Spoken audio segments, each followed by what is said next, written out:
What's up, everybody? Welcome to Podcast Now. I'm Alex, and in this video, I want to talk about Kingdom Come Deliverance and to ask the question, is it unfinished? Now, this isn't meant to be a hit piece or anything super negative about the game. And for clarity, this is also not my review. I want to spend more time with Kingdom Come before I give a review. There'll be more special videos throughout the week of special kind of like tips and tricks. We've already done a specific tips and tricks video, but I want to talk more about specific aspects of the game in those other videos, and I will have a full-on review where I give my impressions of the game. But this video is mainly just observations that the game looks to be pretty unfinished. So let's talk about that. And I think this is known as soon as you start up the game. And I think this even plays along with expectations. So when I was going into this game, I was not expecting it to be the best game in the world, but I was expecting a very solid game, a game well put together, a game full of life and a lot of things to do. And this game, you need to be able to temper your expectations, or I think I should have known. I think a lot of people should know what they were getting themselves into. That's why I made that tips and tricks video and kind of said like, hey, put on the brakes. This game isn't exactly what we thought. And one of those things looks to be that the game isn't even finished yet. We saw reports, and it was obviously confirmed when the game came out, there was a massive day one patch, massive, where it basically had to refix and patch up the entire game, and it was a huge patch. Besides that, as soon as you start the game up, you'll notice and you'll be able to figure out that this probably isn't the game that you could think it is. Now, this is not saying I was going into the game, and people will say, well, maybe you had your expectations too high. Why would you compare it to games like The Witcher and stuff? I actually, I just made that up on the spot. I never did compare it to Witcher. I was not expecting this to be The Witcher. I was not expecting this to be Dragon Age. I was not expecting this to be Horizon Zero Dawn. I wasn't expecting this to be anything other than what it is. I'm very willing to give games a chance, and I love games made by small teams. I love indie games. This game is made from a smaller developer and was basically crowdfunded. I think that's awesome. And I think there's so many good ideas and concepts in this game. You see it all over the place. There's different traits that you have, and you can level the traits up. There's all these different mechanics of you need to eat and sleep, and you need, your sword will wear down, your armor will wear down, and the crowd reacts to you different ways depending on who you are and what you do, and there's more than one way to accomplish an objective, and there's so much in this game. The graphics, when you look at the individual person during a cutscene, it does look rather good for being a smaller team and smaller produced. It looks really good. But when you zoom out, when you look past all of these good concepts, you realize that a lot of them aren't finished, don't feel fully implemented. The sword fighting and actually the fist fighting, the sword fighting is something that I think a lot of people got drawn to. I know I did. That's one of the first things I ever saw about this game, is the more realistic, combat heavy, and also just heavy mechanics of sword fighting.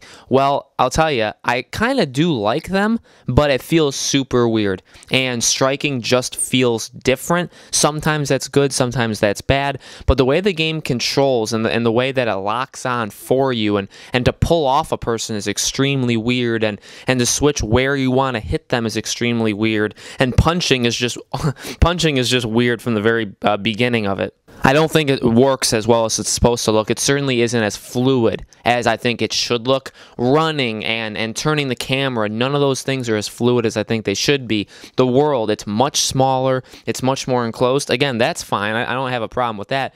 But it just doesn't seem that much beaming with life that I maybe expected it to be. Besides that, we have the frame rate problems and the clipping. There was a scene with me where a woman put her hands on her legs and her hands went through her dress. A common clipping, example that we've seen in games, but it's a very big thing that games try and stay away from because it's so noticeable, right? You see it all the time. You don't see the biggest games like Uncharted or like The Last of Us. And I know I always go back to those games, but they're literal masterpieces. That's why I go to them. And I don't expect games to be like them because no one ever will. No game ever will. But you look at those games, they don't have those kind of problems. They don't. I guess we take it for advantage, the fluidity and the framework and the clipping and the camera work, and I guess we take that all for granted in the elite games, because in a game like this, again, the clipping is bad, the frame rate, objects far in the distance don't look like they've been rendered or loaded properly. They look really bad. There is a lot of beauty in this game. This game does look good, and I really do like the facial work.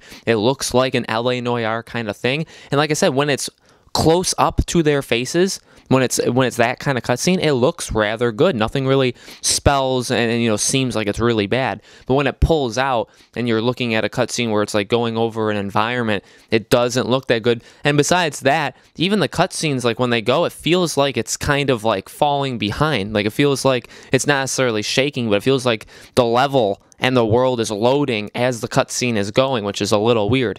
Something like lock picking, which upset me greatly. If you watched my live stream when I played at night 1, you'll know just how upset I was. It is a insane thing that lock picking is this messed up in this game. It is the most broken system of lock picking I've ever seen in my life. It is the hardest system of lock picking I've ever seen in my life. And besides that, that leads me into, I guess, another thing is the menus.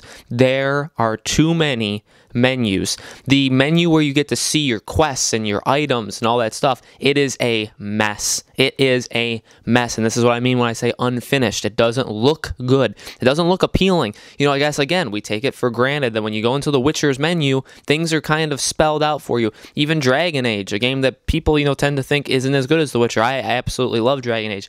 The Dragon Age Inquisition, Witcher 3, the menus and menus of any game, again, we take for granted they look visually appealing and easy to maneuver. This game does not know what those words mean. This game, the menus are very, very bad. There's a lot on them.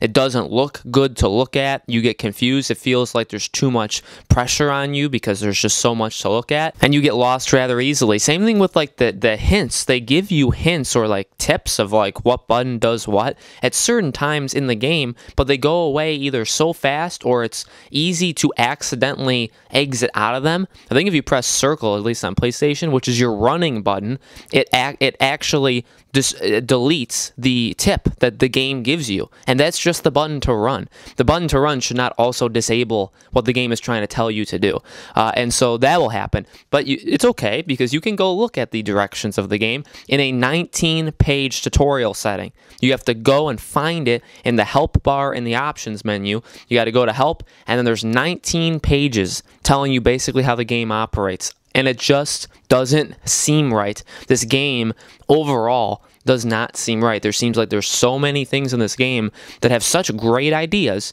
and I love the scenery, I love the world, I love the time period, I like the story they're trying to tell. I think the main drive of the story that happens like half an hour in should have definitely happened at the very beginning, but it definitely provides emotion. I'm actually invested in the game now. So it's not like there's nothing here. And this, again, this is not a review. This is not a review, and I'm not criticizing the game heavily. I want to give it its just. I want to actually play it and give it a lot of time and then decide whether I like it or whether I don't. But I'll be blatantly honest with you, it has a lot of red flags right now from where I'm at and from what I've seen in articles. A lot of articles are actually saying, I read an article where it says like the game is super glitchy, which it is. Sometimes the camera will be not looking at the character talking, it'll be looking at a wall.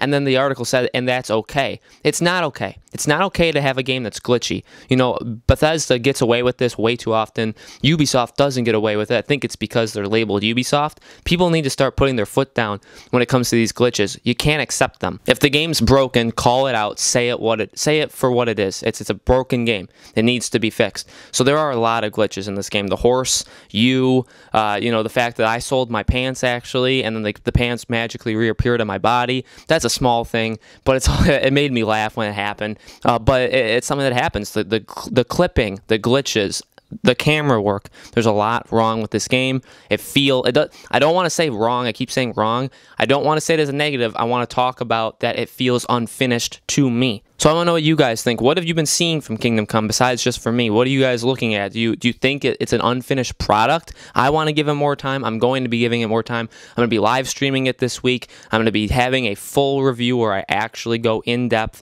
and talk about the good and the bad of this game and give it not a score, but tell you whether or not you should buy it. And there'll be more special videos, more like how to fight or best armor or best weapons. Those kind of videos are going to be coming towards the end of the week. So we're not done with Kingdom Come. I hope that it gets turned around as the game progresses. I'm really hoping for it. I still am very invested in it and still want to play it, and I do think that's a good thing. So let me know in the comments below what you guys think with all that. Make sure to subscribe to our YouTube channel, Podcast Now. We're giving away the game. Go check out that giveaway and enter if you want a chance to win Kingdom Come Deliverance. We're doing that, so make sure you check that out. Tell that to your friends and so on, and I will see you guys on the next video.